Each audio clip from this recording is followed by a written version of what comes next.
Bem, boa tarde. Já é tarde? Boa tarde, bom dia ainda. Eu diria que pelas convenções da internet é bom dia, boa tarde e boa noite. Bom dia, boa tarde, boa noite, segundo os convencionais. Hoje teremos aqui uma conversa, um bate-papo de esclarecimento com o tema A Invenção da África e suas representações no Brasil. Eu sou o professor Romilson Marques Cabral, aqui do Departamento de Administração da UFRPE, Universidade Federal Rural de Pernambuco. E temos a honra de contar com o nosso colega, professor Ivaldo Marciano, a quem eu peço para que se apresente, por favor, que ele tem muitos títulos, muitas representações, e aí eu corro o risco de cometer alguma falha. Ivaldo, por favor. Bem, saudando a todos e todas, muito bom dia, muito boa tarde e muito boa noite. Não sabemos a hora em que Vossa Senhoria que está nos assistindo ou nos ouvindo vai ver este programa, não é? Ivaldo Marciano é o meu nome. Eu costumo dizer que estou, neste momento, como professor da Universidade do Estado da Bahia. Eu faço parte do Programa de Pós-Graduação em Difusão do Conhecimento, que é um programa de pós mantido por 3 instituições, a Universidade Federal da Bahia, a Universidade do Estado da Bahia e o IFBA. O IFBA, que é o antigo Cefet, Escola Técnica. Eu também sou professor colaborador do Programa de Pós-Graduação em Estudos Étnicos e Africanos, esse da UFBA, e faço parte de uma proposta de criação, construção de um programa de pós-graduação em Estudos Africanos e Representações da África, que será sediado na UNEB DEDC 15, o campus 15 de Valença. A universidade que eu faço parte, ela é multicamp. Então, se tudo der certo, também teremos um mestrado na região do Baixo Sul. E aqui aproveito para mandar um abraço para o querido Everton, né? Dr. Everton, que faz parte desse APCN. Nas horas vagas eu sou editor de 2 revistas, a revista Áfricas e a revista Cadernos de África Contemporânea, e sou lotado no Colegiado de História do Campus 2, em Alagoinhas. E no momento me encontro coordenando o curso de graduação da licenciatura em História.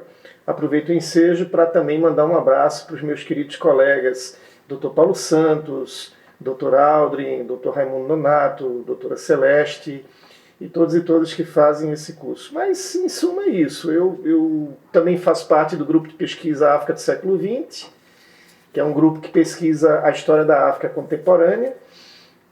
Que mais que eu faço? Né? E sou torcedor do Santa Cruz, daqueles que, aonde quer que esteja, digo, amo Santa Cruz, amo minhas filhas, pronto, e é isso. E amo meio mundo de coisas pelo meio do caminho, mas em tese é isso, né? Eu sou essa pessoa múltipla que aqui está. E meu projeto de pesquisa, antes que eu me esqueça, né, na atualidade eu pesquiso sobre os contextos posteriores à Guerra Civil do Ruanda. E aí é um tema mais complexo e que, se a gente for adentrar a esses meandros e melindres da Guerra Civil Ruandesa, não teremos como discutir as representações de África no Brasil, que é um outro tema polêmico em paralelo, mas enfim, eu sou isso tudo aí. Muito bem. Professor Ivaldo, por que está aqui? Nessa é a questão, porque, pelo que o título sugere, as representações da África no Brasil. Porque, normalmente, o senso comum de brasileiro é assim, a África é um continente, mas a gente tem como se fosse um país, alguma coisa desse tipo. Ivaldo, por exemplo, diz, eu não estudo África, porque eu não teria a vida para estudar algo que é tão grandioso assim, mas eu estudo a região dos lagos da África, não é isso? Então, eu tenho curiosidade, Ivaldo, que região é essa aí, por que se denomina região dos lagos, que países fazem parte dessa parte da geografia africana? A região dos Grandes Lagos, na verdade, os Grandes Lagos do continente africano existem em decorrência do Rift, né? É uma falha geográfica decorrente do movimento das placas tectônicas. E aí, bote milhões de anos nisso, né? Mas Na medida em que essas placas se afastam, ocorre o aparecimento de vários lagos. Então, nós chamamos região dos Grandes Lagos. Então, desta região dos Grandes Lagos, o meu interesse nesse pequenino país, Ruanda, decorre pelo fato de que esse país me permite, enquanto um médico que faz uma biópsia e tira um pedaço da pele de uma dada região para estudar o que ocorre naquele trecho, né? Com Ruanda eu posso entender a multiplicidade que representa o continente africano, né? Então, em África falam-se 3.000 línguas. Para o povo da linguística, cada língua significa um modo de se entender a realidade que está ao nosso redor. Então, se eu tenho 3.000 línguas e inúmeros povos, há povos que compartilham a língua, né?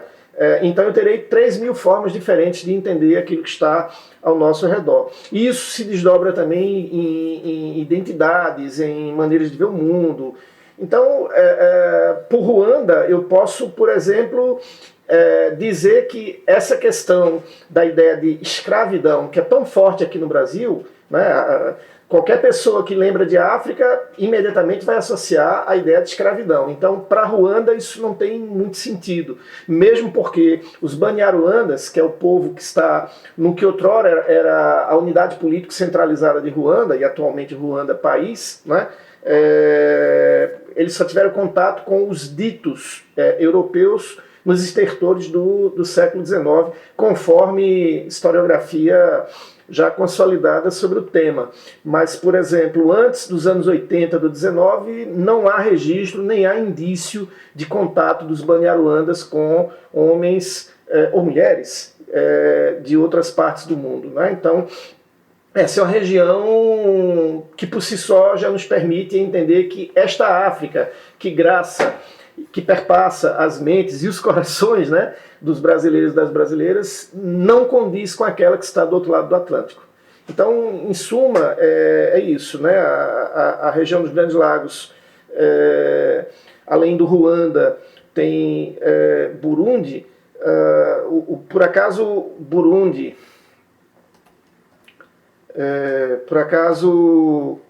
Burundi tem uma formação semelhante ao Ruanda, porque o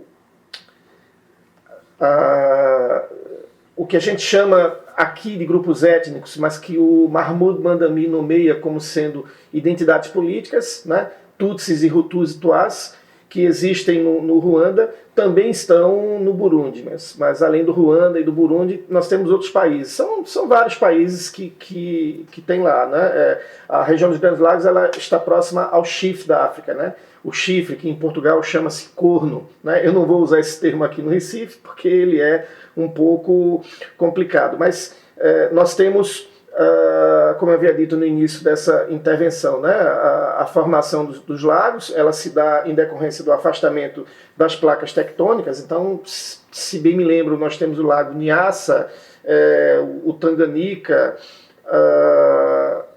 outros que porventura, o lago Vitória, que é o mais famoso, tá? São muitos países que tem lá, né? Só no Chifre, por exemplo, a gente tem a Etiópia, tem o Djibouti, tem a Eritreia, tá? Então mais para baixo a gente tem Uganda, mas o que importa em relação a esse meu objeto de estudo, o que é mais próximo ao meu objeto de estudo, é a República Democrática do Congo, Ruanda e Burundi, tá? Na atualidade, eu não sei se o amigo ou amiga que nos escuta e assiste, tá? Mas na atualidade há uma guerra em curso, uma guerra que tem custado a vida de muitas pessoas, né? Que é a guerra movida pelo M23, que está nas fronteiras da RDC, mas é financiada, segundo acusações feitas pelo governo da RDC, tá? É financiada pelo governo de Paul Kagame, o atual presidente do Ruanda.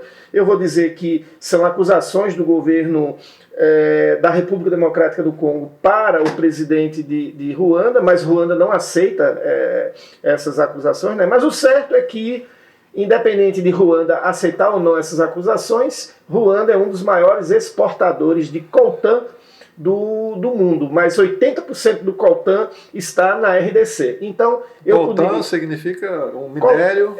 Coltan é um minério que faz isso aqui, né? É um minério que faz celular, é um minério que está aqui no notebook, que está nos satélites. Então, 80% das reservas de coltan no mundo estão na República Democrática do Congo.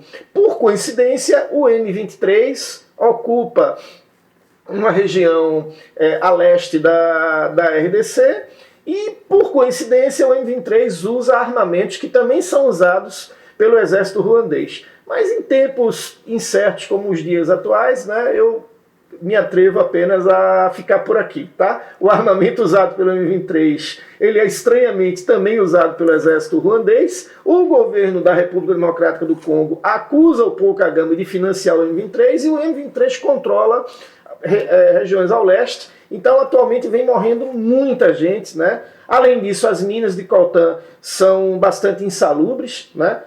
Por acaso, esse contexto das minas vem sendo objeto de estudo do meu querido Fredson Timbira, que é professor do curso de Direito da Universidade do Estado da Bahia, campus Itaberaba, e aluno do programa de pós-graduação em difusão do conhecimento. Ele vem estudando exatamente isso, né? O que ocorre do ponto de vista dos direitos humanos no âmbito das minas e nesse contexto de guerra. Mas o amigo e amiga certamente deve ter visto ou ouvido falar de quando que a seleção da RDC na Copa da África, não é? Eles fizeram um sinal que é mais ou menos assim. Eles botam a mão na boca e faz o sinal assim, tá? Então esse é um sinal indicando que os congoleses estão silenciados e morrendo, tá? Lembrando ao amigo e amiga que nos assiste e escuta, nós temos dois Congos. Congo Kinshasa, que é o Congo Democrático, tá? E o Congo Brazzaville, que fica um pouco mais acima. É isso. Bem, Ivaldo, essa concepção de África que nós temos aqui, imagino que tenha também na Europa, Estados Unidos, é a mesma versão que se tem de África, porque se isso é verdade, por que é que se entende assim?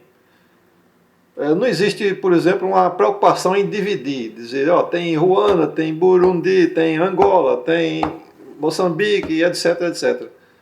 Isso é uma estratégia ideológica, vamos dizer assim, de dar uma unidade a algo que não é uno, como a América Latina, por exemplo. Dizer, isso é da América Latina, mas a América Latina é um mundo, tem inclusive duas línguas distintas e etc. 3 línguas ou 4 línguas, né? Tem as Guianas ali, né? Enfim, tem algo nesse sentido que você possa esclarecer aí para os ouvintes e videntes? O amigo e amiga que nos assiste deve estar achando engraçado ver dois senhores, né, de cabelos brancos conversando nesse novo tempo das mídias. Mas eu diria o seguinte, que antes de mais nada eu gostaria de dizer que eu sou um homem da ciência, tá? Então eu costumo definir que o entendimento do evento, o fato, tá? Ele precisa ser tomado a partir de um repertório teórico que me permita compreender e desvendar e deslindar aquilo que está à minha frente. Então eu sou alguém que, ainda que esteja num que eu posso aqui nomear como paradigma da modernidade, porque eu acredito que há um fato a ser compreendido, eu ainda não estou no tempo do Nietzsche, né? Nietzsche ele diz assim, não existe o fato, o que há é a interpretação do fato. Eu não estou ainda nesse lugar, né? Eu acredito... Acreditar não é muito da ciência, eu diria que eu me valho das evidências, tá? Então, ao meu ver, o evento, o fato, precisa ser compreendido o mais próximo possível do que ele seja.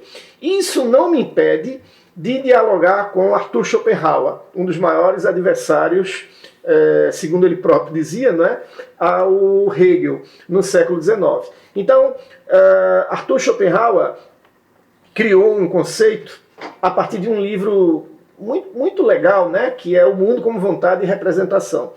Em Um Mundo como Vontade e Representação, Schopenhauer diz que a coisa, quando compreendida, ela é compreendida a partir dos meus valores, das minhas ideias do eu, né? Do eu. Então, o Brasil, que existe composto por vários homens e mulheres, em sua imensa maioria falante do português, né? Eu posso dizer que provavelmente 99% do Brasil fala português, então essa já é uma grande diferença do Brasil para Angola, por exemplo. Angola você tem inúmeras línguas, né? Você tem inúmeros povos dentro da Angola. No Brasil não, no Brasil você tem outros povos, mas a imensa maioria é formada por brasileiros e brasileiras, tá? Então, o Brasil, ele inventa uma África que lhe diz respeito. É uma África que está associada a vários mecanismos da memória, né? E aqui eu não vou tomar memória pelo senso comum, eu vou tomar memória a partir de Henri Bergson, a partir de vários autores, e autores que estudaram a memória enquanto um mecanismo que, ao mesmo tempo que é biológico, também está passível de eventos, fenômenos do campo da história. Então, eu vou aqui me referir à memória tal qual Ecléa Bose e tal qual Jacques Legoff, que são autores que me permitem entender a memória no campo da história, né? Ou Pollack também, tá? Então, essa memória dos brasileiros corrobora para a construção e invenção de uma África que é, do ponto de vista afetivo, sentimental, ligada aos brasileiros. Então, os brasileiros, quando olham para o continente africano, eles, via de regra, não estão preocupados em observar os países. Para os brasileiros, é suficiente dizer a África, né? Porque os discursos que, no geral, perpassam a sociedade brasileira são discursos que transformam a África no lugar, porque essa África, na nossa sociedade, ela caminha por dois pontos, tá? Existe o ponto do senso comum, que também está na nossa sociedade, que é a África selvagem, a África faminta, a África famélica, paupérrima, dos desastres.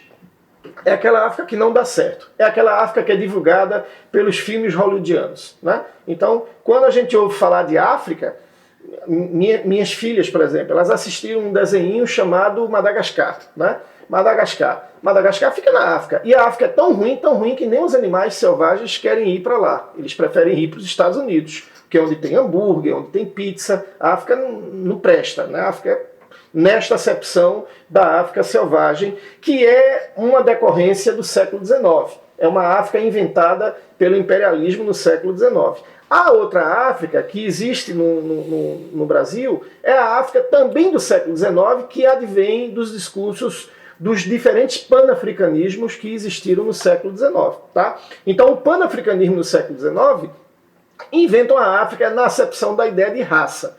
Então, os brasileiros, quando olham para o continente africano, verão uma África habitada por negros ou africanos, tá? E selvagem, atrasada, pobre. Aí vai depender muito do brasileiro que vai falar sobre essa África. Se for um militante de movimento social negro, ele provavelmente vai referir-se a um continente africano habitado por negros, mas ele vai pautar-se numa perspectiva de África idílica, paradisíaca, e que faz com que ele enuncie discursos que não necessariamente podem ser tidos como verdades, né? Ou seja, algo efetivo que existe no continente africano. Eu não sei se o ano passado, mas eu recentemente publiquei um artigo na revista de História da Universidade Católica de Pernambuco, e aqui com isso eu quero dizer que eu continuo mantendo minhas filiações com Pernambuco, né? Então eu recentemente publiquei um artigo na revista de História da Universidade Católica de Pernambuco, onde eu discuto discursos de militantes de movimentos sociais negros, né? Então, por exemplo, na África não havia escravidão. Quem leva a escravidão para o continente africano são os brancos europeus. Bom, quando a gente vai para a documentação, quando a gente vai para o campo da história, nós percebemos que na antiguidade havia as chamadas rotas transsaarianas, que perpassavam o deserto do Saara, né? Que ligavam o Sahel ao Mediterrâneo, e nelas um dos principais, abre aspas, produtos exportados eram homens e mulheres, tá? Sob a condição de escravo. Então, escravos já existia vendidos via o tráfico transsaariano, e desde o século VII, da era cristã ou da era comum, como queiram, né? o chamado tráfico árabe-muçulmano ou da costa índica, como queiram, né? O Elikim Bokolo nomeia como árabe-muçulmano, mas o Joseph Kizerbo chama tráfico da costa índica. Então, o tráfico da costa índica levava, sob a condição de escravos, homens e mulheres para o Sudeste Asiático, parte insular, Sudeste Asiático, parte continental, para a China, né? Você tem escavações arqueológicas dos anos 80 e dos anos 90 na China, que trouxeram à tona estatuetas de girafa, de rinoceronte, hipopótamo, né? Que são animais que só existem no continente africano. Tá? Então, essa ideia de que não havia escravidão no continente africano, ela é produzida por um militante de um movimento social que tem interesses em negar a escravidão em África. Tá? Eu não vou aqui discutir essas razões, eu vou apenas dizer que sim, havia escravidão no continente africano. Tá? Um outro discurso enunciado por esses militantes, tá? É a de que, por exemplo, os brancos europeus chegaram na África, pegaram todo mundo e levaram para as Américas sob a forma de escravos. Eu diria que isso não é possível de ser pensado, primeiro porque os portugueses, quando chegam ainda no século XV na costa atlântica, eles não chegam na África, porque essa ideia de África é uma invenção posterior ao século XV e a gente vai entrar nesse contexto logo mais, tá? Porque aqui eu teria que falar do Mundimbe, do Apiá, do Achille Mbembe e outros autores que vão tomar os espaços como uma construção decorrente do discurso. Aí já é um outro contexto. Mas basta apenas dizer que no século XV, o pequeno contingente de homens que chega na costa atlântica não teria condição de dominar os vastos reinos. Eu vou usar aqui o conceito de reino, pedindo licença a quem me ouve, porque o conceito de reino ele é uma construção da historiografia francesa da segunda metade do XIX. Eu não gosto muito do conceito de reino, tá? Mas podemos falar estados, se for o caso. Tá? Então, no continente africano, que antes do século XV não era conhecido por África, esse nome, ele não é um nome que sempre existiu, tá? E essa ideia de África que nós temos hoje, ela também é uma invenção no campo da história, mas, enfim, basta dizer a quem nos ouve que os portugueses ou demais povos que chegam na costa atlântica não chegam em condições de impor um poder. Então, quando alguém aqui do Brasil diz assim, os africanos foram dominados 500 anos pelos portugueses ou pelos europeus, isso não é verdade. Isso é mentira, tá? Ou uma afirmação ideológica, tá? A gente tem que tomar muito cuidado com essa questão.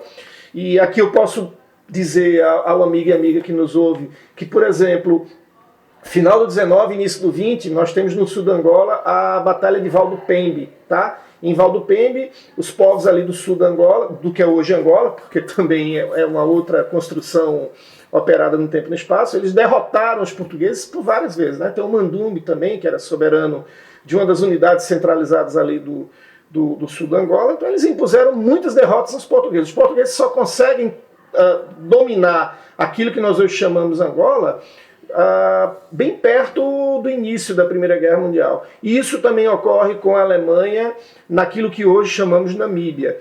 Via de regra, essa ideia de África, tal qual nós temos hoje, ela é uma invenção, tá? Uma invenção. O Mundimbe, ele se apoia no Foucault. Foucault, que é do paradigma da pós-modernidade, né? Então, por tabela, alguém que dialoga com Nietzsche, que eu disse que não estou 100% de acordo com ele, mas o Mundimbe, ele vai dizer isso, ele vai dizer que essa ideia de África que nós temos hoje, ele tem dois excelentes livros, que eu recomendo o amigo ou amiga lerem, tá? Primeiro é A Ideia de África, tá? E o segundo é A Invenção de África. Nesses dois livros, ele, em certa medida, mostra como que se constrói esse espaço que nós hoje temos com uma certa naturalidade definido como África, tá? Então, para Mundimbe, quando você fala de África, você traz consigo vários sentidos que são decorrentes de processos posteriores ao século XV.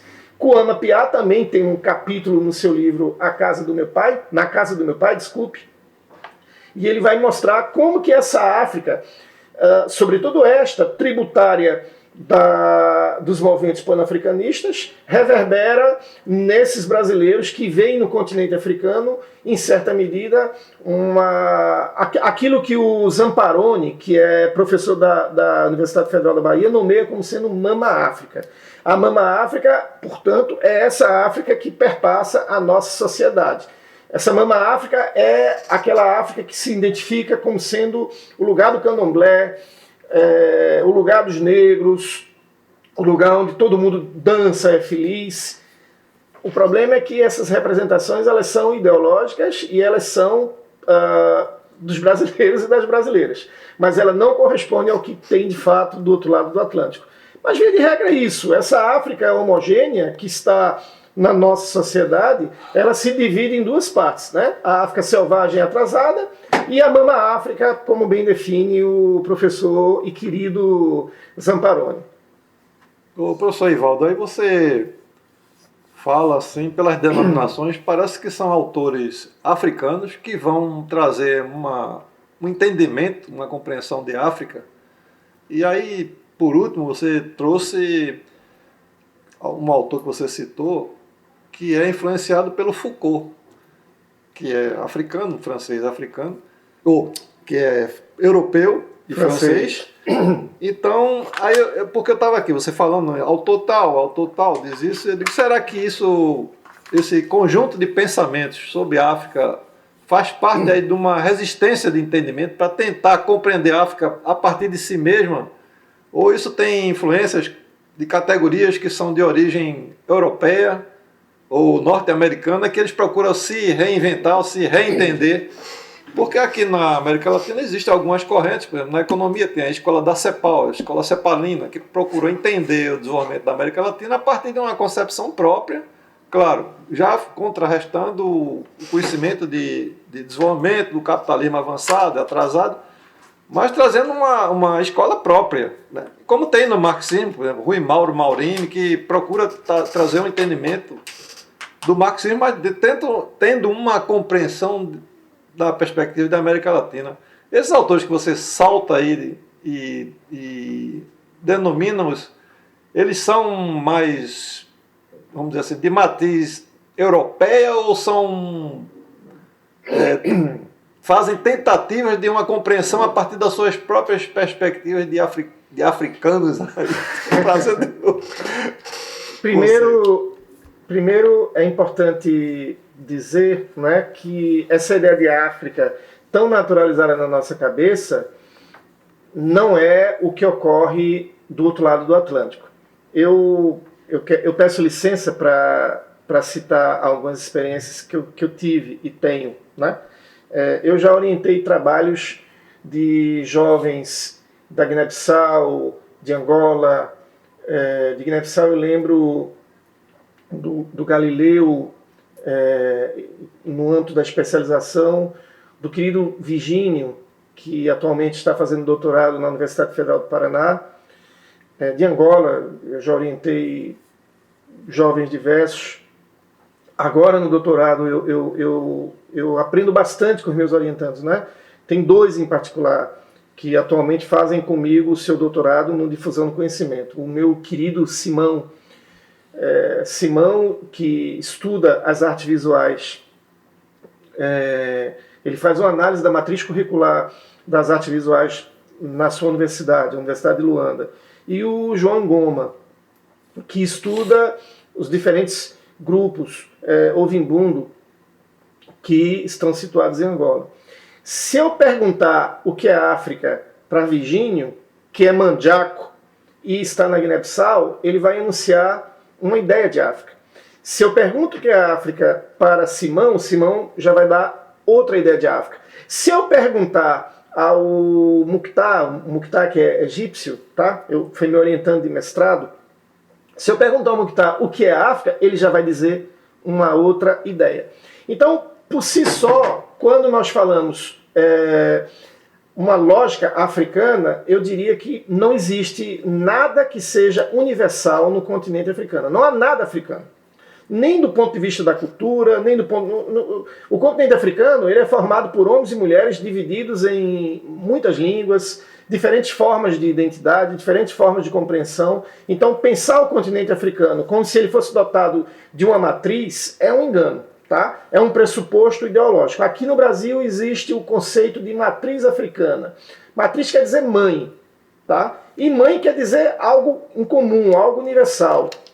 O que há universal no continente africano é o fato de que lá existem homens e mulheres, tal qual eu, tal qual Vossa Senhoria, tal qual a amiga que está operando as máquinas deste espaço. Mas, além disso, né, medo. O medo, o amor, o ódio, sim, essas pessoas amam, temem, mas dizer que elas são dotadas de uma extemporaneidade que lhes configure uma condição essencial de africano, isso eu considero, do ponto de vista da ciência, um grande equívoco. Tá?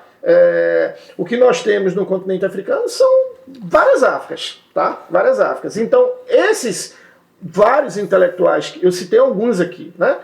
Eles vão tentar entender o continente africano de diferentes maneiras. Então, por exemplo, o Dr. Yuri Agostinho, que fez o doutorado em História aqui na Universidade Federal de Pernambuco, tá? Dr. Yuri vai pensar Angola a partir de uma condição diferente da de Simão. E Yuri está no mesmo país que Simão, só que Yuri nasceu em Luanda. Yuri já nasceu falando português, que é, por acaso, a língua oficial de Angola. Mas Simão é do povo Tchokwe, tá? Então Simão primeiro fala Tchokwe para em seguida traduzir para o português na cabeça dele. Então, para ele, o sentido e a ideia de África já é outro. Ambos leem Foucault, ambos leem Mbembe, ambos leem Mahmoud Mandami, ambos leem Appiah. Mas eu não posso dizer que Appiah é filho de uma mulher inglesa e de um homem Ashanti. Os Ashanti atualmente estão, em sua maioria, em Gana, tá? Na República do Gana. Eu não posso dizer que o Kwame Appiah está inserido de uma perspectiva europeia. Eu nem sei o que é europeu. Não, o que é europeu? A Armênia, Hungria, a Tchequia, Portugal, esses países são dotados de uma matriz única também. Eu vejo muita gente aqui no Brasil dizendo isto é europeu. A primeira coisa que eu pergunto, você conhece a Europa? Você acha que há uma unidade de pensamento na Europa? Você acha que todo mundo na Europa pensa da mesma forma? A questão é que, se recuarmos no tempo, vamos observar que as filiações teóricas de quem entende um espaço a partir de uma dimensão homogênea está com os dois pés no século XIX, que é a ideia de raça. Então, quem diz que algo é europeu, provavelmente está associando a ideia de branco. Assim como em África seria a ideia de negro. E a cor da pele não define o continente, né? Eu poderia aqui, por exemplo, falar de alguns povos que não sabem nem estão preocupados em se definir como africanos. Os Sans, por exemplo. Os Sans estão no sul da Angola, falam várias línguas do tronco Khoisan, né? Por acaso, mando aqui um abraço para o Dr. Timbani, que é editor da revista Jing Cepé, né? O Dr. Timbani, que é da Universidade da Unilab, né? Campus dos Malês, em São Francisco do Conde, na Bahia. Dr. Timbani sabe bem que os Khóis e os Sans não se reconhecem pela cor da pele ou por um pertencimento a um país, porque os Sans tanto estão no sul da Angola, como vão estar no Kalahari, na Namíbia ou em Botsuana, né? Então, o que é o continente para os Sans ou para os Khoi? Não significa dizer nada, tá bem? Então, partir da lógica própria dos Khóis ou dos Sans é entendê-los numa dinâmica que não é a mesma, por exemplo, dos Tchokwe que estão em Angola. Então, essa ideia de uma matriz ou de que um autor seja deste ou daquele continente não é suficiente para compreender esses discursos que tentam definir e explicar o continente africano para nós. Mas o certo que eu quero aqui deixar claro é o seguinte: não dá para dizer que o continente africano é habitado por homens e mulheres que se reconhecem como africanos. Isso é muito pouco, porque o que há em comum entre um egípcio, um moçambicano, um congolês, um angolano, alguém do Zâmbia, alguém da África do Sul? O que há em comum? Né? Eu não sei, nem a língua, né? Nem a língua. O que há em comum, eles são humanos. Eles são humanos. Mas além disso, no campo da cultura, não há nada em comum. Então esses diferentes países também têm suas diferenças internas. Dr. Yuri Agostinho, ele está em Luanda, ele pensa em português. O professor Rômulo, das artes visuais da Universidade de Luanda, ele é de Benguela. Ele pensa primeiro na sua língua para depois traduzir para o português.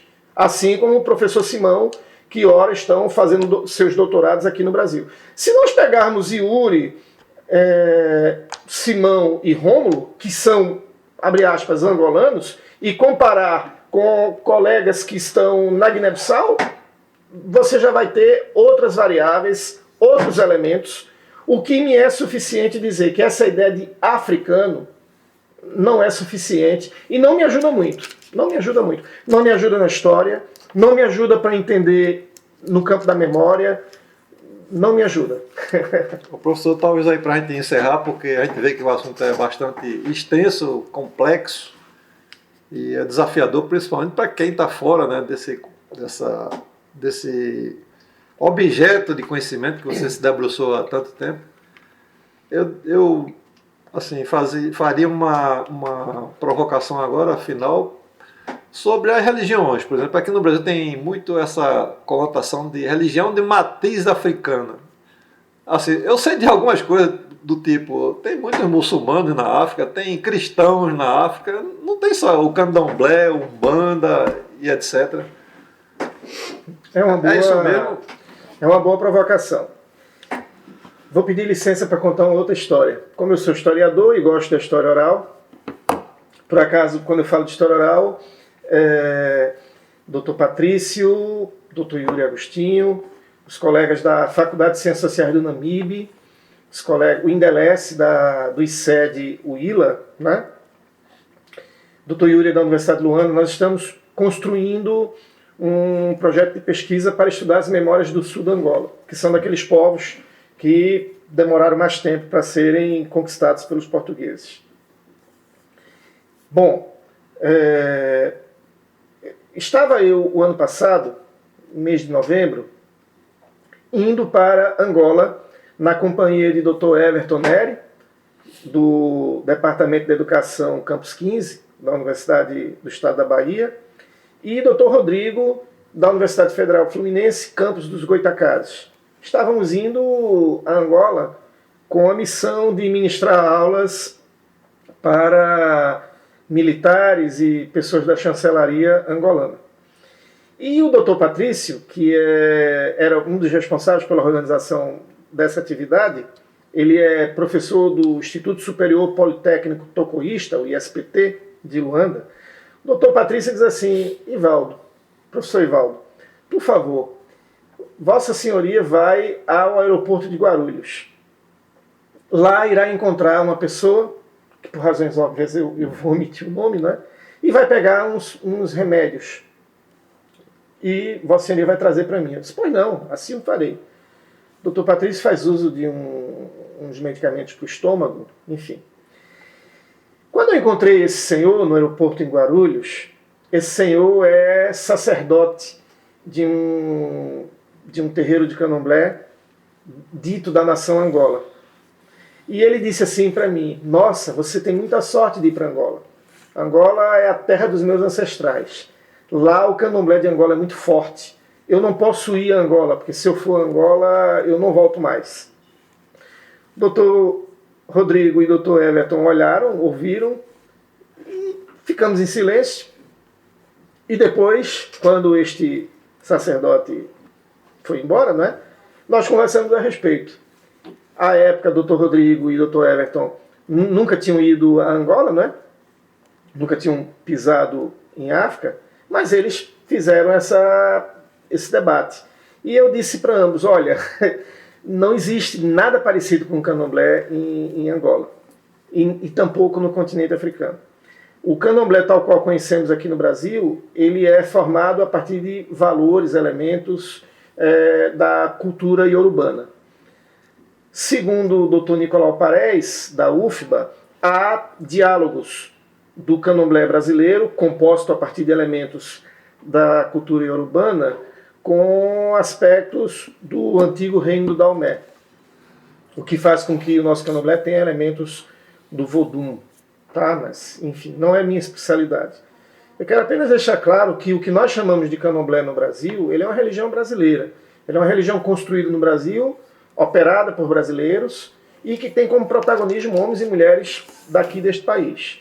Ainda que se reivindique que o candomblé é uma religião africana, o que eu posso dizer é que religiões existentes no continente africano é o cristianismo, é o islã. Isso não tira o mérito e a beleza, e a pertinência e a eficácia do candomblé. O candomblé é uma religião brasileira, uma religião que tem sentido para muitas pessoas aqui no Brasil, tá? Assim como a Umbanda, mas eu não posso dizer que o candomblé seja uma religião africana, porque efetivamente não há nada africano, tá? E eu não encontrei nem encontro candomblé em Angola. A maior religião em termos de prática em Angola é o cristianismo, tá?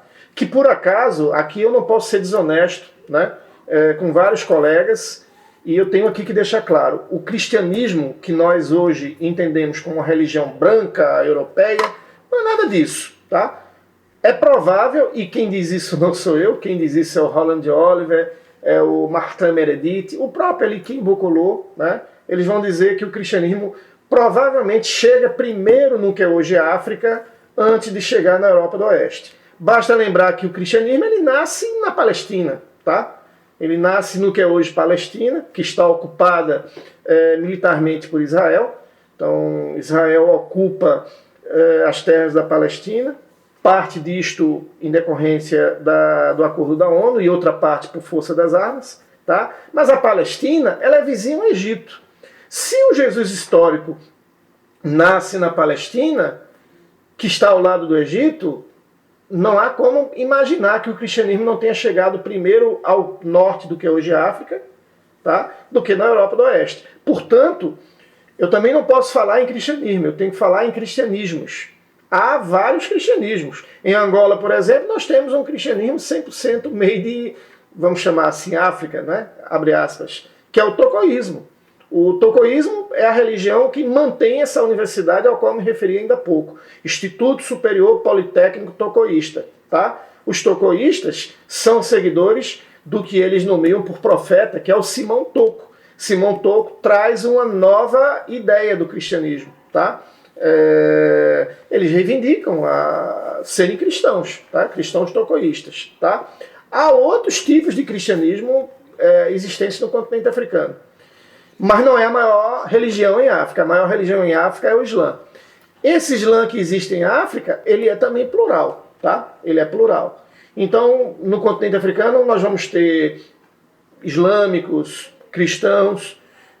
Eu tenho um querido colega que foi meu aluno num componente de metodologia, de um componente de metodologia no doutorado de difusão, Emanuel. Emanuel é adventista, né? Então existem adventistas, existem testemunhos de Jeová.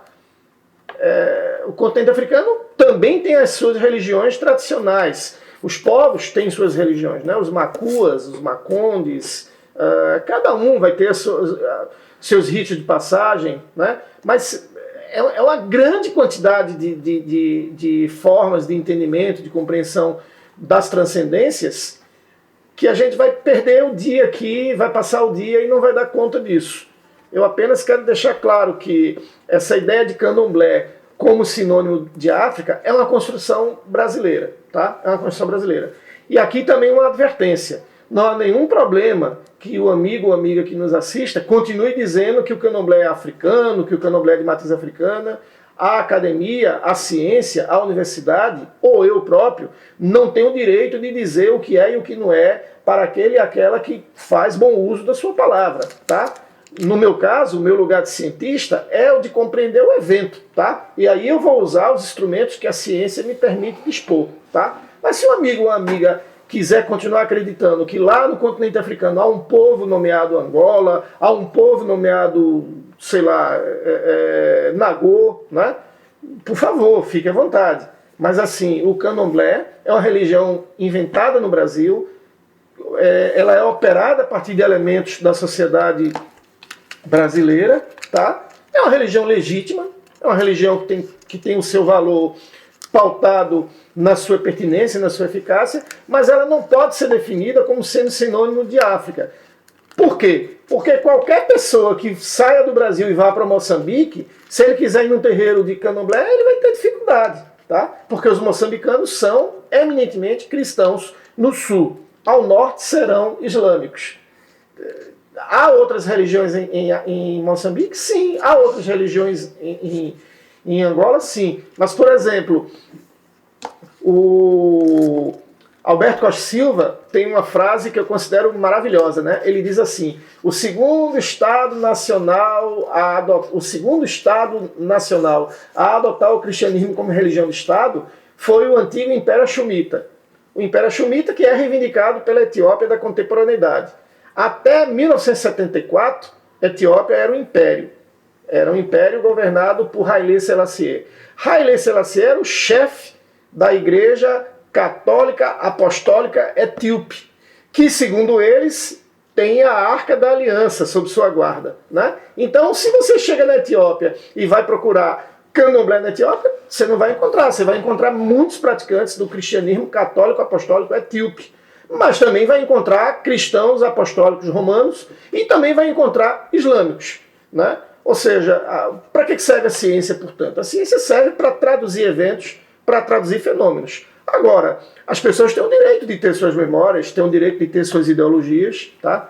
Não é o nosso papel julgar quem quer que seja. O nosso papel é entender as coisas o mais próximo possível do que elas são. É por isso que a gente lê, fica de cabelo branco, estuda, vai para a banca, faz mestrado, faz doutorado, né? Mas o estudo científico, a ciência, não pode se colocar na condição de juiz e de julgar aquele ou aquela que tem seu mito, aquele ou aquela que tem sua religião, aquele ou aquela que tem sua crença. Eu estou apenas dizendo, do ponto de vista de uma razão, né, que o continente africano é múltiplo, é plural, são muitas religiões, são muitas formas de crer, tá? Então, se você for entre os Maasai, por exemplo, os Maasai, eles acreditam numa tessitura, numa transcendência muito diferente daquela que está em outros povos, né? Mas é isso, o continente africano é sinônimo de pluralidade. É isso. Bem, acho que está na hora de a gente encerrar, né? Que foi uma aula aí que o professor Ivaldo nos deu sobre África, sobre aquilo que se entende de África no Brasil, né? E fiquei bastante ligado nessa expressão que você usou muito, Ivaldo, a importância da ciência, de entender isso como ciência, como sendo algo científico. Porque eu estava ontem, foi antes de ontem, assistindo um programa de rádio, e o senso comum leva a crer que ciência é somente aquele cara que lida com laboratório, né? Que tem aquela roupa branca, né? Que tem lá um microscópio. E as ciências sociais, ou as ciências humanas, as ciências sociais aplicadas, elas nunca são tidas como ciência, mesmo para os jornalistas, né, que vão entrevistar as pessoas. Quando vai lá um camarada como você, ele vai dizer, aqui tem um historiador, um professor de história, ele não vai dizer que tem um cientista da história. Por que isso? Porque tem as razões que a gente sabe muito bem, porque leva a entendimentos bastante aprofundados sobre determinado tema que muitas vezes não interessa às pessoas que têm o poder, né? Então, agradecer ao professor Ivaldo pela contribuição. Eu já passo aí agradecendo a Alana pela retaguarda, a nossa jornalista. Agradecer ao Eliezer, que é o coordenador da rádio, da Universidade Federal Rural de Pernambuco, a rádio Web Agroecologia. E deixar com o professor Ivaldo as palavras finais para a gente encerrar essa conversa aqui bastante provocadora, alvissareira e tudo aquilo que a gente possa trazer como adjetivo sobre aquilo que ela foi. Quando eu vou ministrar os componentes curriculares de seminário de tese, no programa de pós-graduação em difusão do conhecimento ou metodologia científica, em qualquer outro programa de pós, ou mesmo na graduação, eu costumo dizer que existem os tipos de conhecimento, né? Você tem o conhecimento mítico, o conhecimento religioso, o conhecimento filosófico e o senso comum. São formas de entender os eventos. Eu sou daqueles que reivindica que a ciência tem um lugar diferente, não invalida os demais, porque a ciência, inclusive, se vale do mito. Né? Eu, como historiador, por exemplo, não posso prescindir do mito. O mito, para mim, é muito importante para eu entender a sociedade ruandesa. Eu não tenho como entender Ruanda se eu não dispor dos mitos. Aliás, Dr. Rodrigo Rezende, querido amigo que eu já me referi várias vezes aqui nessa manhã, não é? Dr. Rodrigo estuda os mitos do Norte da África. Né? Doutora Márcia Lacerda, historiadora do campus de Caetité, também trabalha com os mitos do mundo grego da antiguidade. Ela fica muito chateada quando alguém diz: os gregos são europeus, os gregos são brancos. Os gregos da antiguidade provavelmente nunca passou na cabeça de um deles se entender pela cor da sua pele, ou dele se entender a partir de um espaço inventado na modernidade. Né?